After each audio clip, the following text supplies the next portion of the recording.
I see.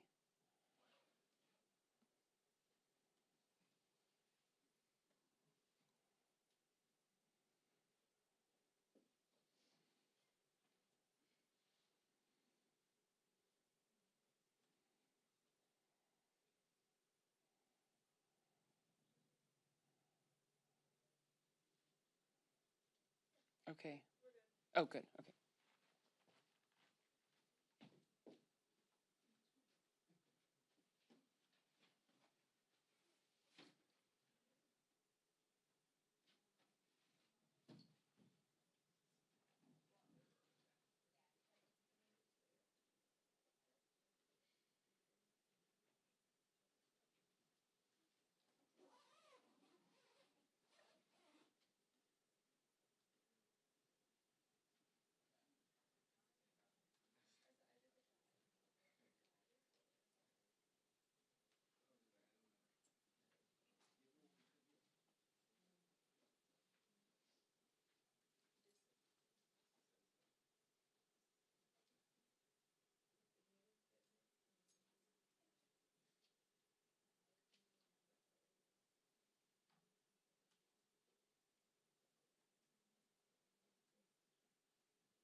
Good afternoon, everyone.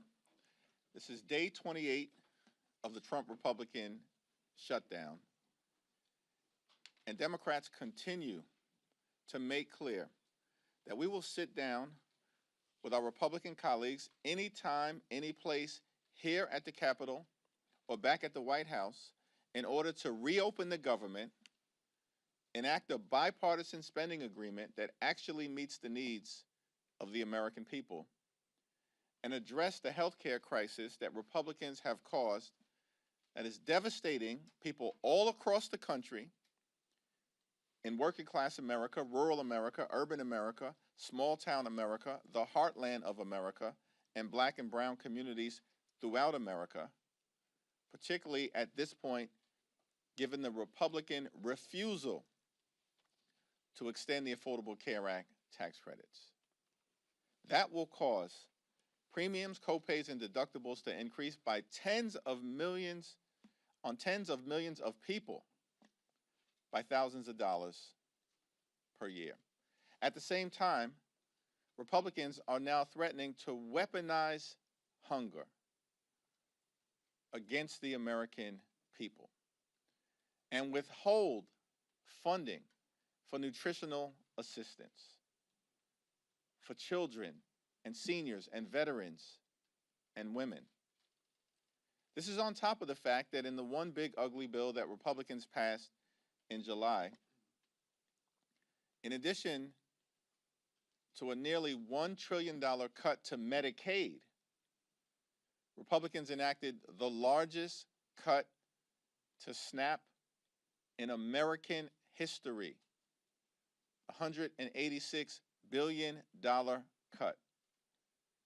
They ripped food from the mouths of children, seniors, veterans, women, and families in order to provide massive tax breaks to their billionaire donors. It's completely and totally unacceptable.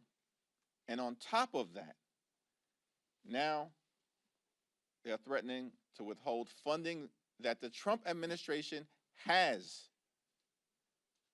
in a contingency fund in ways that will deprive everyday, hard-working American taxpayers of the nutritional assistance they need to put food on the table. It's now my honor to yield to the top Democrat on the Appropriations Committee, Congresswoman Rosa DeLauro. Thank you. Thank you so much, Mr. Leader, for convening this press event today and on this particular issue, which is really so critical. And I want to say a thank you to my colleague, Angie Craig, and as the ranking member on agriculture. Thank you for your expertise. Thank you for your leadership on this very, very critical issue that we're talking about today. I want to start by making one thing abundantly clear. What President Trump is doing on the hunger issue and on the nutrition issue is immoral. I am the ranking member on the Appropriations Committee, and I promise you that there is funding available to provide SNAP benefits beyond November 1st. There is, at the very least, over $5 billion in contingency funds that Congress set aside. Congress, Democrats and Republicans, set aside explicitly to pay out SNAP benefits in the event of some unforeseen circumstances, like President Trump's shutdown. They are, in fact, by doing this, in violation of the Empowerment Control Act of 1974. The contingency funding that we set aside for SNAP is not optional spending. It is required by the law. We appropriated that money for this purpose. The White House must spend it, and what they are doing right now, blocking these funds from going out, is illegal. As a matter of fact, on October 1st, they took $750 million from this fund to deal with paying benefits in Puerto Rico and providing administrative costs to other states. So they acknowledge that this fund can be used. in order to deal with SNAP benefits. There was nothing stopping the Trump administration from making sure that every single one of the 42 million Americans, 16 million children, 8 million seniors, 4 million people with disabilities, 1.2 million veterans received nutrition assistance in November. And we are at a cost of living crisis with skyrocketing food costs. And President Trump is doing right now is using the fear that so many working people have about where their next meal is coming from as a political bargaining chip. Does anyone actually believe for 1 second that if President Trump really wanted to cover the SNAP benefits, they would not be able to find the money? When he wanted to bail out his buddy in Argentina, they found $40 billion. When he wanted to build a new ballroom to host his billionaire donors, they found $350 million. They found the money. When he wanted to make sure his Homeland Security Secretary could fly in style on 2 new luxury private jets, they found the money, $172 million. But now, when it comes to making sure hungry families can put food on the table, all of a sudden, they can't find the money. And what it costs us every month is $8 billion. And I saw the Secretary, Rollins, this afternoon saying it's 9.2. I'm trying to find out where she got that number. It's $8 billion to cover SNAP dollars. Is that right, Angie? That's right. Angie knows these numbers by heart. She's now talking about 9.2. False. And that there is no, they have, with the snap of a finger, that money can be released and get to people who need it. So if there's between $5 and $6 billion, we may be $2 billion short, but that's enough to get us into November until what we're doing, and then we can look to deal with the rest of it. The Trump administration is more than happy to cut backroom deals. They want to dole favors out to the highest bidders. It's a shame that 16 million children who rely on SNAP benefits did not shell out a hefty donation to the president's inaugural fund. But they're only kids, after all. House Republicans are still on vacation. We have not voted on any legislation in over a month. But if they were here, I doubt that they would object to the president's decision, not just because they are too cowardly to stand up to him under any circumstances, but because decimating food stamps, its food stamps, is what they have wanted all along. Their big, beautiful bill, as the leader has pointed out, and his signature piece of legislation, slashes SNAP funding by $189 billion. That will strip 22 million Americans of some or all of their nutrition assistance over 10 years. Let me just conclude by saying to you that does anybody believe there is a shortage of food in the United States of America? Anyone who believes that? No. We have an abundance of food here in this country. And the president is required by law to use the remaining money in the contingency fund that Congress appropriated. It's not up for debate. He has the broad authority to transfer funds beyond that to cover the program. If he does not do so, it is because he chooses to not do it. It may be because they don't care about feeding hungry families. I don't deal with food insecurity as a phrase. This is about hungry people. People going hungry in the United States when we have an abundance of food in this country. This is not a game, it's people's lives.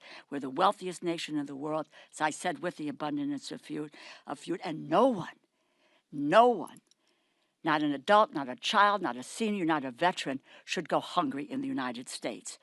Under President Trump and Republicans' failed leadership, it is just one crisis after another.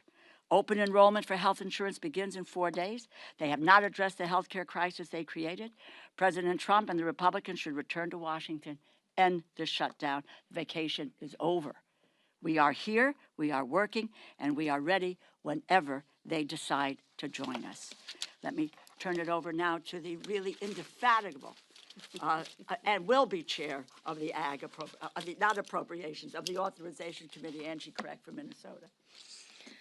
Well, thank you so much, Rosa, and thank you, Leader Jeffries. We are here today because President Trump and Secretary Brooke Rollins have chosen to take food away from 42 million Americans. Instead of coming to the table and working with Democrats to find a way to protect Americans from losing their health care, their health insurance premiums increasing dramatically, or both, the Trump administration has chosen to use the security of food in our country as a bargaining chip in a government shutdown. The president can't even be bothered to be in the country while Americans line up at food shelves across our nation. 440,000 Minnesotans alone need access to the SNAP program. The Trump administration has the appropriated funds and legal authority to fully fund SNAP in November, plain and simple. They are refusing to follow the law, and they are cutting food assistance when there are ample funds available, over $5 billion in the SNAP contingency fund, and they have the legal statutory transfer authority to fund the rest. If the president wanted to help feed hungry Americans, he would. He's shown us that. He does whatever the hell he wants to, whether it's legal or not. This is not only legal, but it is the right thing to do. But his actions have shown a callous disregard for America's seniors, veterans, and families with children. Earlier this year, he canceled food orders to food banks, stopping $500 million worth of food from reaching people in need. Food that our family farmers across this nation have grown. Food that they counted on being able to sell to the nation's food banks. The Republicans' one and only priority this Congress has been the big ugly bill, which not only cut health care by $1 trillion, but also cut SNAP by $186 billion, a frontal assault on our most effective basic need food assistance program to help vulnerable members of our community who rely on it to keep food on the table. Now the administration is taking food away from 16 million children, 8 million seniors, and 1.2 million veterans. Their hands are not tied. Their hands are not tied. The law is clear. The law is as clear as this administration's cruelty is as clear. The law is as unambiguous as congressional Republicans' desire to let the ACA tax credits expire. It is unconscionable. It is egregious, and it is illegal. I'm calling on the president to do the right thing and the moral thing, which coincidentally offers him a chance to do something he rarely does, which is follow the law. I'm calling on my Republican colleagues to speak up to your friends in this administration and at the USDA and deliver a simple message. They have the money and the authority to fund SNAP. Hungry Americans are not poker chips.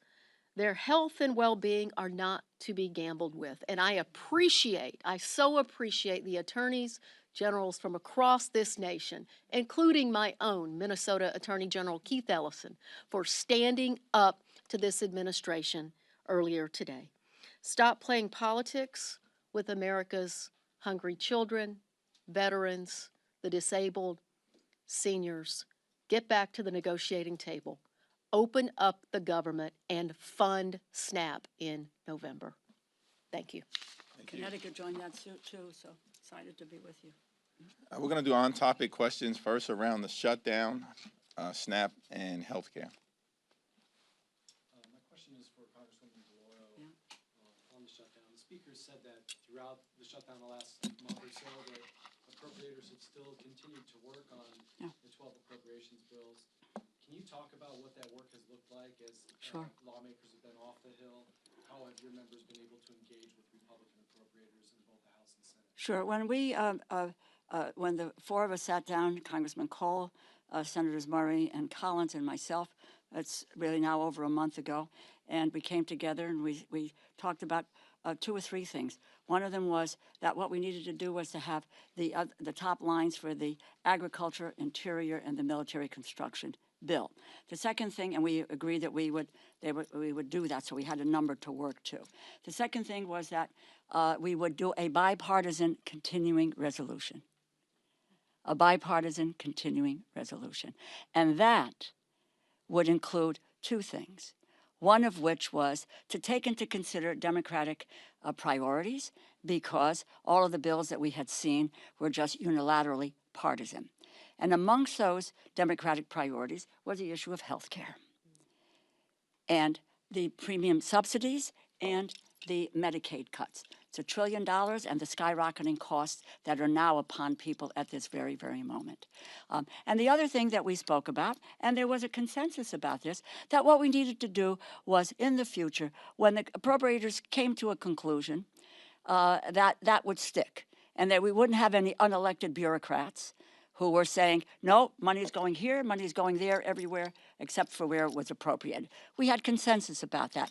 Not a few days later, on the table, bang. This is the Republican continuing resolution, and therefore that's what it is. In the meantime, yes, staff in both the House and the Senate have worked on those 3 bills, and I would just say they have made progress on the bills. But the issue now is coming to the table to be able to deal with the continuing resolution and the issues that have been central to that, which is cutting the costs and canceling the cuts and saving America's health care. Now, you may want to ask, what does that have to do with the bill? Well, the continuing resolution is 91 pages. 67 of those pages are about health care and so forth. So it is the appropriate conversation, and given that those notices are going out now, that we need to deal with it now. So we are waiting for them to come to the table to reopen the government, and honestly, if we can get my 3 other colleagues, we would move on appropriations bills. But they have refused to come to the table since the outset of this debate. Yeah, Donald Trump and Republicans have taken a my way or the highway approach from the very beginning of this Congress. And we've maintained, led by Rosa DeLauro, that we want to sit down and negotiate a bipartisan spending agreement, now reopen the government, but at the same period of time, address the Republican health care crisis, which has been devastating on everyday Americans and hardworking American taxpayers throughout this year, including the largest cut to Medicaid in American history. Hospitals, nursing homes, and community-based health centers closing because of Republican policies and their one big ugly bill throughout America, including in rural parts of the country. The American people now confront the possibility of a $536 billion cut to Medicare because of what Republicans did in their one big ugly bill if Congress doesn't act by the end of this year, and now because Republicans refuse to extend the Affordable Care Act tax credits. Tens of millions of Americans right now are receiving notices as we approach open enrollment on November 1st, indicating to them that their premiums are going to skyrocket in ways that will make it unaffordable for them to see a doctor when they need to see one, when their children need to see one, when their family members need to see one. This is a health care crisis that Republicans have visited on the American people, and it has to be dealt with decisively.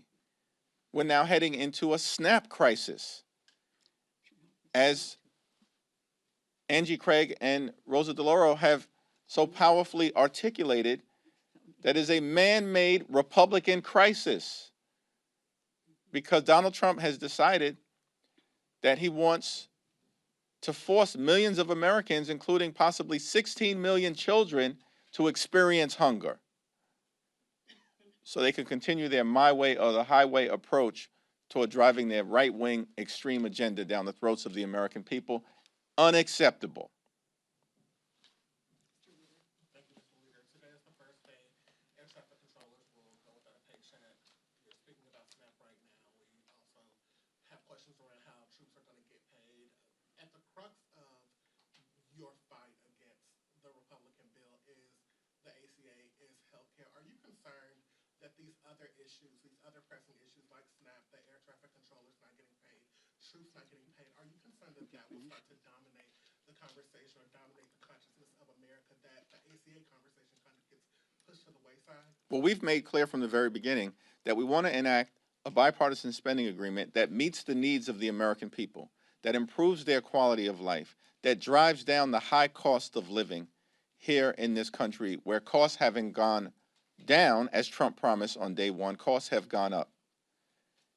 And we set out from the very beginning in September that we want to reach a spending agreement that's bipartisan, that meets the needs of the American people in 3 areas: their health, their safety, and their economic well-being. And that, of course, includes making sure that they can put food on the table in the wealthiest country in the history of the world. Donald Trump and Republicans have launched an all-out assault on the American people from the very beginning of this presidency. And it's cruel, and it's punitive, and it's hurting everyday American. We want to reopen the government. Republicans in the House have been on vacation now for 5 consecutive weeks. They've canceled votes for 5 consecutive weeks. This is extraordinary. If we reached an agreement, they wouldn't even be here to pass one, because they want to keep the government closed. And we're just going to continue to urge them to come to the negotiating table so we can reach the type of bipartisan spending agreement that the American people deserve. I don't know if Angie or Rosie wants anything. I would just add to that. Look, the time is now that people are looking at what their healthcare costs are going to go up. November 1st, when people open their portal in Minnesota on MNsure, the average increase for a 60-year-old couple is going up $15,000 next year. Think about that. How can Americans fit another $15,000 into their budget? They can't even afford their housing and their health care and their grocery costs today. This is a moment in time where we have to have the moral courage as Democrats and Republicans to come together to make sure that Americans can stay healthy. People are desperate as they go to renew their health care. It's not in December. It's not next year. It is November 1st, this Saturday. So in terms of being distracted, people are not distracted by the premium increases that they're getting. They are laser focused on what's happening in their own budgets right now.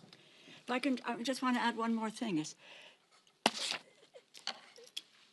a young woman in my district, Renee, who I was with on Friday, she got her notice, an increase of $2,000 per month, $24,000 a year for health insurance. Can anybody here pay for that? She can't. Her husband is gravely ill. He doesn't have insurance, etc. These are real stories. But I would say to you that on the food stamp issue, the money is there. Let us not let them get away with saying that they can't do it. They have their political will isn't there to feed the people who rely on the SNAP program, which is the most effective anti-hunger program in the United States of America. They're playing fast and loose with people eating. Can you imagine that? But that's the reality. And you need to talk about that. They just talked to states about not wanting to reimburse. My state of Connecticut yesterday is putting up $3 million. They want to know if they can get reimbursed. This administration has said, no, you can't get reimbursed. But you know what's happened in the past? Because Democrats and Republicans have come together to work on these issues, all the benefits have been paid out, whether it was a reimbursement or it was the benefits that they so deserve and that they qualify for. This is an administration that is lawless at its core, and we cannot let them get away with it. Yep. So we're almost about 3 days out from where the original Democratic CR was set to expire. Can we expect to see a new Democratic CR with a new date and any other potential policy changes? Well, we'll continue to be in conversation with our Senate Democratic colleagues, we've all held firm to the proposition that we want to reopen the government. We want to negotiate a bipartisan spending agreement. That's our position, and we've maintained it from the very beginning. The problem, the reason why we're in this shutdown, day 28, is that Donald Trump and Republicans continue to maintain a my way or the highway approach, and the American people know it, which is why the American people have turned against Donald Trump and Republicans, because their policies aren't working. They've gone too far in area after area after area and have not made life better for the American people.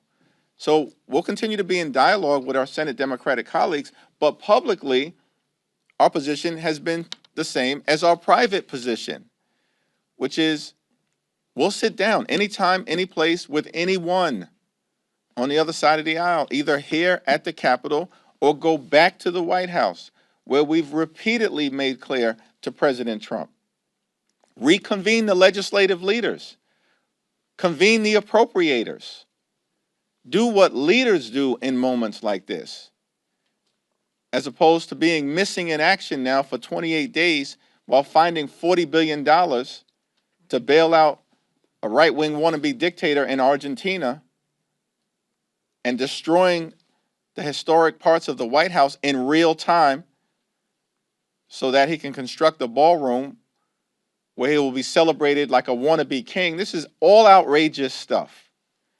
And the American people see it unfolding before their very eyes. And they know that Donald Trump and Republicans have not been serious about doing what is necessary to enact a spending agreement that actually improves the quality of life of hardworking American taxpayers. So. Thank you, Mr. Leader. Republicans have said that the easiest way to fund SNAP is to reopen the government. And you say that Democrats want to reopen the government. Why not call on your Senate colleagues, your Senate Democratic colleagues, to reopen the government and alleviate all the impacts of the shutdown, and then immediately dive headfirst into solving this healthcare crisis? All hands on deck. As has been the case, and as Angie Craig and Rosa DeLauro, who I'll yield to momentarily, have repeatedly said, the funds have already been allocated by the Congress in a bipartisan way to allow a continuation of SNAP benefits through November 1st, deep into the month of November, and there's additional funds that are available to be reallocated so that not a single person in this country goes hungry. And if that happens beginning on November 1st, it's because Donald Trump and Republicans want the American people to go hungry. And that's the problem that we confront. Yeah, that's absolutely the case. And that's exactly what the lawsuit that was filed across this country by, 23 states, District of Columbia, others, says that they have an absolute legal responsibility to use the contingency fund to fund SNAP, that we have never seen a lapse in funding of SNAP during a government shutdown previously. And they also have the authority, Secretary Brooke Rollins, to move additional money over to make sure that not a single child in this country goes hungry. They are ignoring their legal responsibility. They are ignoring the moral clarity that we have, that there is no way we should be allowing seniors and veterans and children to go hungry in this country. And where are they? The president is in Japan trying to get people to buy foreign cars. Last week, he was trying to get people to buy Argentine beef. This is not an America First administration. These are not America First policies on behalf of this administration. And what people really care about in Minnesota and across this country is what's happening in their own budgets. And what's happening in their own budgets is that this president's trade wars, attacks on family farmers by decimating the farm economy, is causing farm bankruptcies to dramatically increase across our country. And look, it's a slap in the face to family farmers. Without those farmers, we will not have food security in this country, and this administration needs to step up and do the right thing. By the way, supplemental nutrition assistance program. We just don't sit here and say, okay, we're going to pass this law today, and Democrats and Republicans are going to agree to that, and the president signs it into law, and then we say, oh, hey, did we really mean to do that? And just to ignore that, which is what is happening. It is in the law. And they are violating the law because they don't have the political will to do it. Because, you know why? Because what they want to do is, as Secretary Rollins did this afternoon on TV, is to say that the Democrats are responsible for taking food out of the mouths of children, or some other, quite honestly, cockamamie excuse that she might have for not following what the law of the land is. But it is, quite frankly, starting with January, there's been an unbelievable violation of the Constitution and the laws of this nation with this administration. But you know, let's stand our ground and let the people know that the money is there.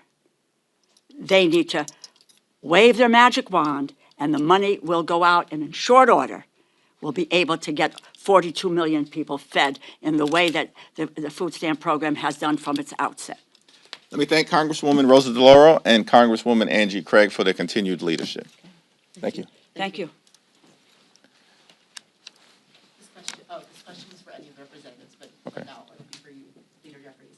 Mike Johnson and some of his Republican colleagues have pointed out the pain of Americans losing access to nutritional assistance programs, including this press conference today, although they do blame Democrats for funding health care for who they call illegal aliens. Do you think there's going to be any flexibility for them in meeting with Democrats to address this issue, given they've talked about it? The Republicans passed that one big ugly bill in July, and that bill hurts everyday Americans to reward their billionaire donors. And in that bill, they enacted the largest cut to Medicaid in American history. Hospitals, nursing homes, and community-based health centers are closing all across the country, including in Louisiana, because of what Mike Johnson and Republicans did in that one big ugly bill. And at the same time, they cut SNAP benefits by $186 billion. Donald Trump and Republicans literally ripped food from the mouths of hungry children, seniors, families, and veterans in order to reward their billionaire donors. That's what the one big ugly bill was all about.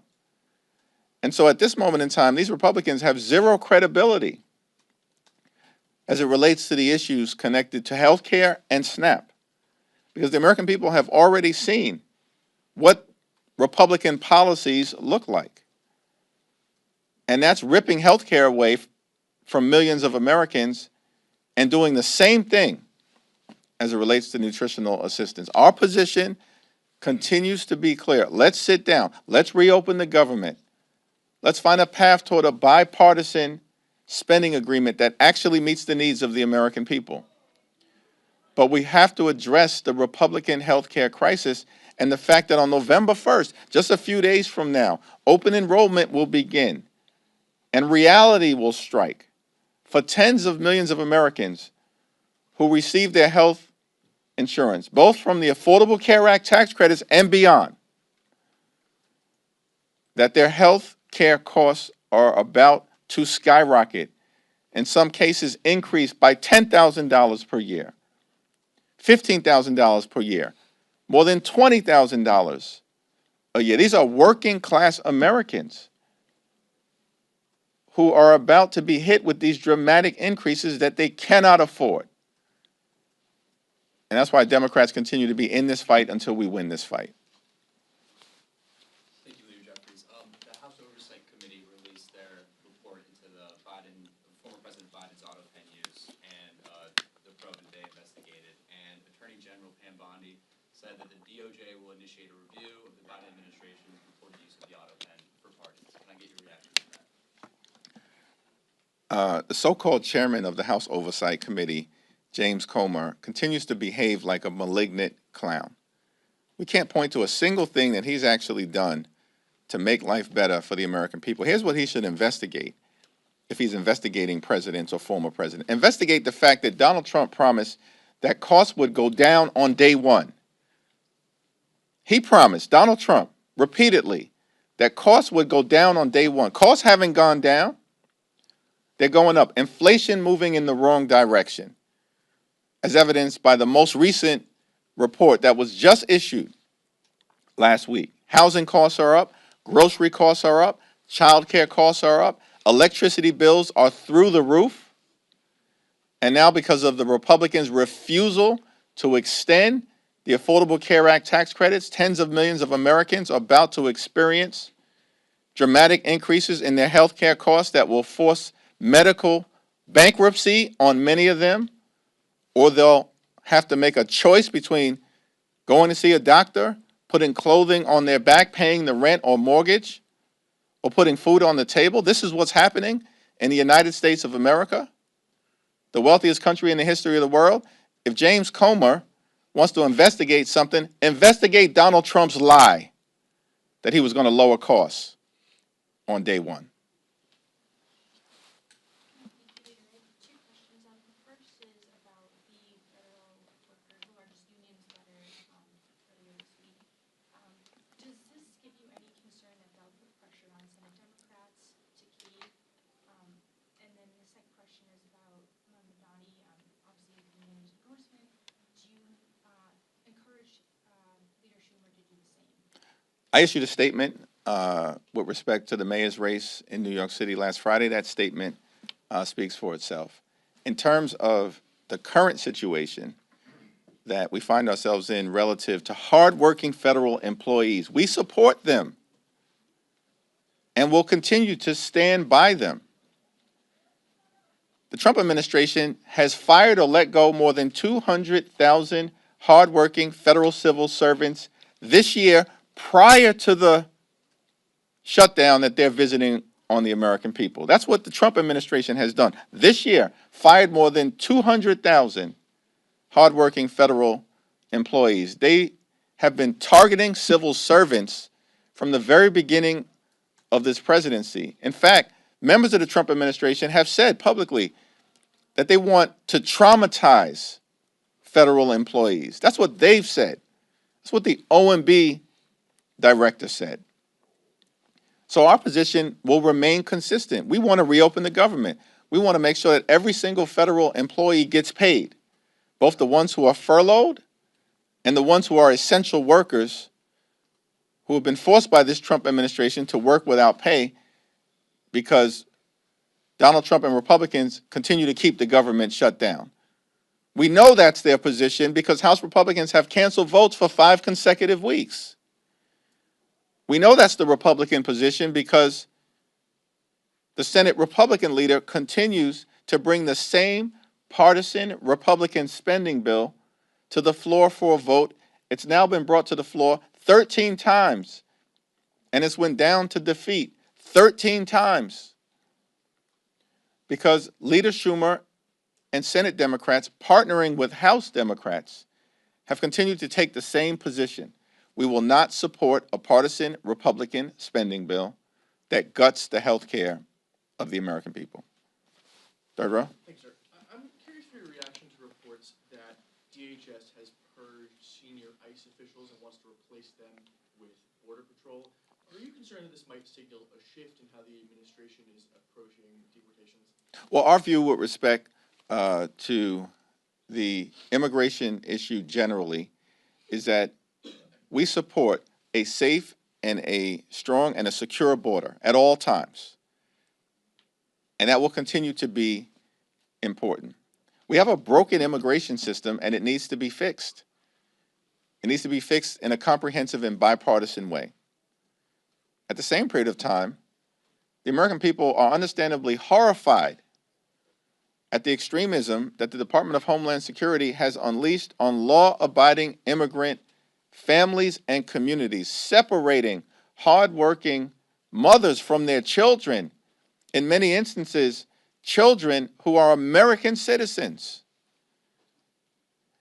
And so it's our hope that if there's going to be a change in personnel, it's actually to enact a more humane approach rather than what we've seen in community after community throughout the country, including in the Chicago area, which is rightly turning off the American people to the extreme immigration policies of Donald Trump and the Republicans. Yep. Do you believe Eleanor Holmes Norton should retire given mounting concerns over her mental fitness for office?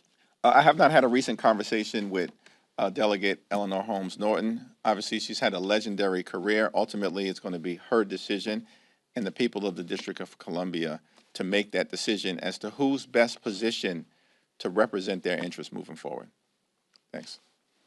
Just piggybacking off of an earlier question, regarding the federal workers union, Speaker Johnson earlier today, reportedly on the call with his conference, indicated that he thought that that pressure and the SNAP benefits would force Democrats' hand to adjust. What's your response to his supposition that this may change things? And is there any, in your mind, is there an off-ramp? Well, Democrats are going to continue to stand up for hardworking federal employees, as we've done throughout the year, in the face of the relentless targeting of civil servants by Donald Trump and his administration. Federal employees know who stands on their side. It's us, House and Senate Democrats. They've lived the experience of the Trump administration going after them in the most horrific ways possible since January 20th, and we, as House and Senate Democrats, are going to continue to stand up for them. We're going to continue to stand up for nutritional assistance. It's the Republicans who cut $186 billion, the largest cut to SNAP in American history. They just did this in July as part of their one big ugly bill so they could reward their billionaire donors and continue to subsidize the lifestyles of the rich and shameless. It's out of control. That's their track record. That's the Republican track record. And of course, we're going to continue to stand up for the health care of the American people. And I don't know why Republicans think this is a game. This is not a game. This is about the health and the well-being economically of the American people. And Democrats are going to stay in this fight until we win this fight for working class Americans, for middle class Americans, and for hardworking American taxpayers. Thank you all.